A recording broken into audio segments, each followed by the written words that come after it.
70 years, this was the biggest toy store on Earth. 1 in every 5 toys sold in America went through its doors.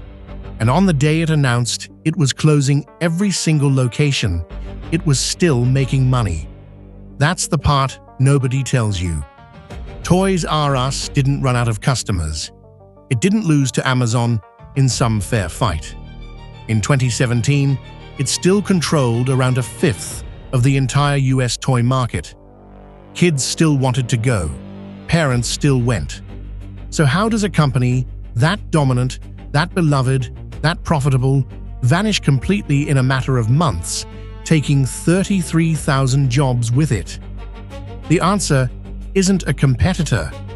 It's a signature on a deal most of those 33,000 people never heard about. And to see how it happened, you have to go back to a man who just wanted to sell baby furniture.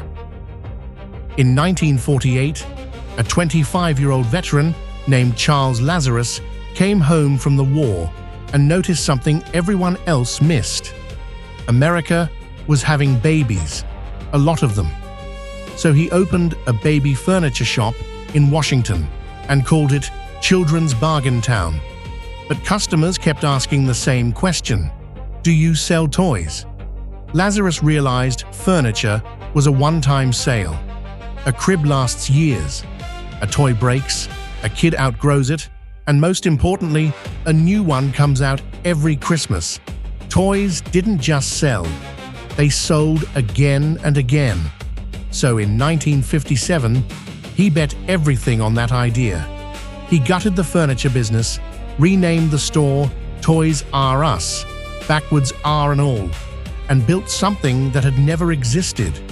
A warehouse the size of a supermarket, stacked floor to ceiling with nothing but toys. Grab a cart, fill it yourself, prices lower than anyone. Retail analysts would later invent a term for what Lazarus created.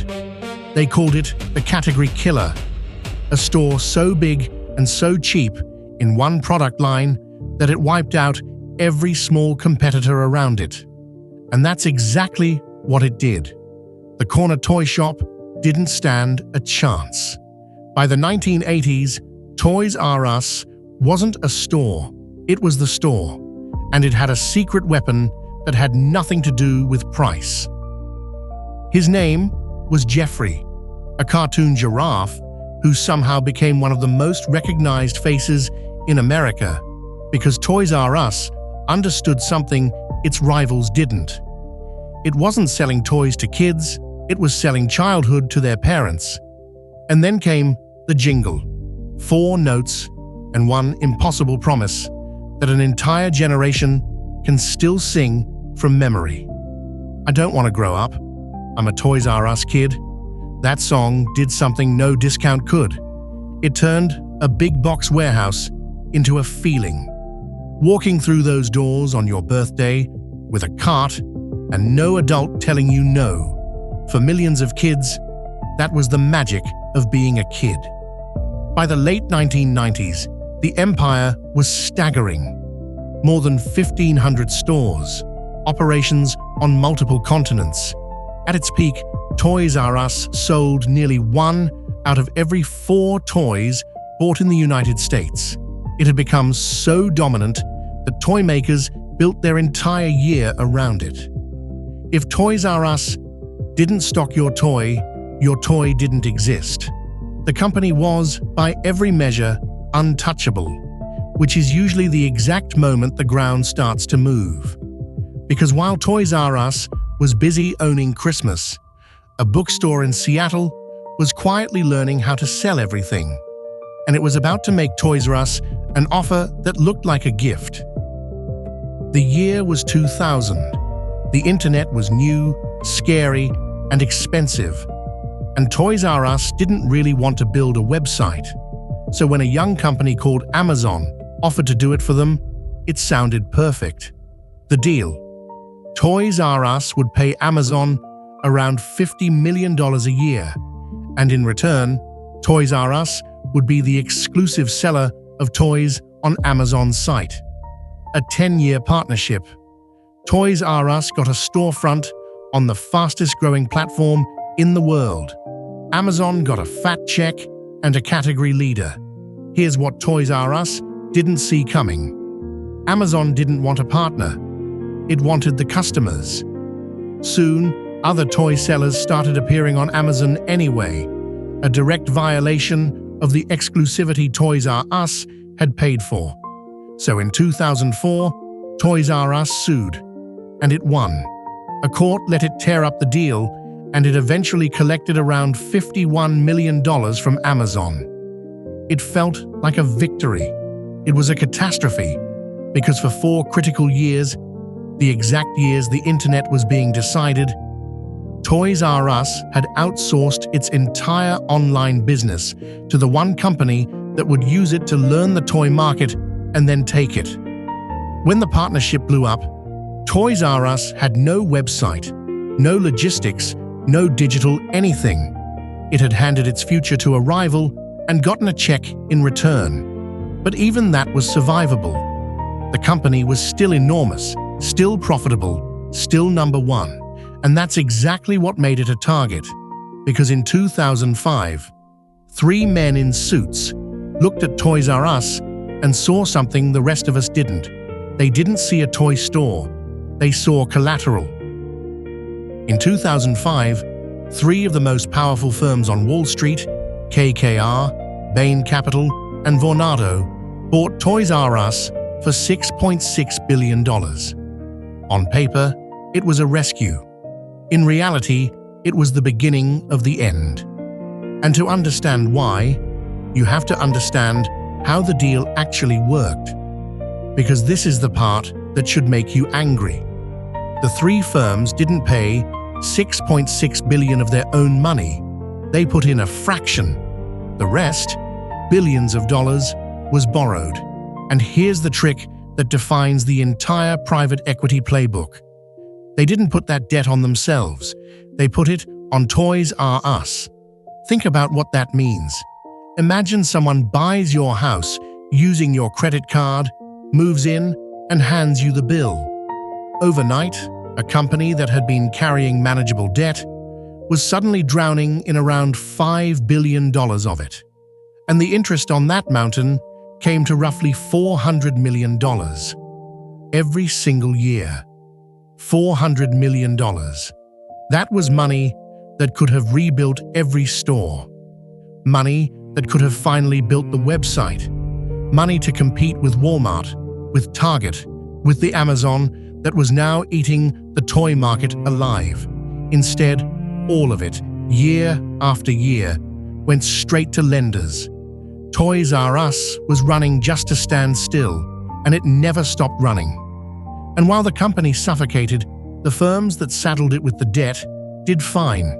Over the years they owned it, they collected an estimated $464 million in fees and interest. From the very company, they were bleeding dry. The store was starving. The owners were being paid. For the next decade, anyone who walked into a Toys R Us could feel it, even if they couldn't name it. The stores got a little dimmer, the shelves a little messier, the staff a little thinner. Customers assumed the company was just tired, or old, or losing to the internet. They were half right. Amazon and Walmart were real threats. But the reason Toys R Us couldn't fight back wasn't that it didn't understand retail. It was that every dollar it should have spent fighting was already promised to a lender. When your competitors are investing in delivery, in websites, in remodels, and you're spending $400 million a year just on interest, you don't lose because you're beaten. You lose because your hands are tied behind your back. The cruelest part? The stores themselves were often still profitable. People forget that. Right up to the end, Toys R Us was generating billions in sales and still commanded around 1/5 of the American toy market. As a store, it worked. As a balance sheet, it was already dead. The buyout had turned a healthy company into a machine that existed for one purpose: to service debt until there was nothing left. By 2017, there was nothing left. In September of 2017, Toys R Us filed for bankruptcy, disclosing around $5 billion in debt, the same debt 12 years later that it had never once been able to escape. At first, there was hope. Bankruptcy could mean restructuring, a fresh start, a smaller but living company. It didn't. Months later, unable to convince anyone to refinance that crushing $5 billion, Toys R Us announced it would close or sell every store in the United States. 800 locations, 33,000 employees, many of whom had given decades to the company, were let go, a number of them without the severance they'd been promised. And in the middle of the wreckage, one more blow. Charles Lazarus, the veteran who'd started it all with a baby furniture shop, the man who invented the idea of a toy superstore, died in March of 2018, just about a week after the company he built announced it was shutting down forever. He lived long enough to watch his life's work be dismantled, not by a better toy store, not by the internet, by a deal. Here's the lesson Toys R Us leaves behind, and it's bigger than toys. We're taught that companies die because they fail, because they make a worse product, or miss the future, or lose to someone smarter. And sometimes that's true, but Toys R Us didn't fail at selling toys. It was winning at selling toys the day it announced it was closing. It died because a financial arrangement decided that a beloved, profitable company was worth more as a source of fees and debt than as a store. The kids in that jingle really did grow up. And when they did, they learned the ending the commercials never showed them, that sometimes the giant isn't slain. Sometimes it's quietly sold for parts while it's still standing, by people who were never going to grow up wanting to keep it alive. I don't want to grow up. Turns out, none of us really do.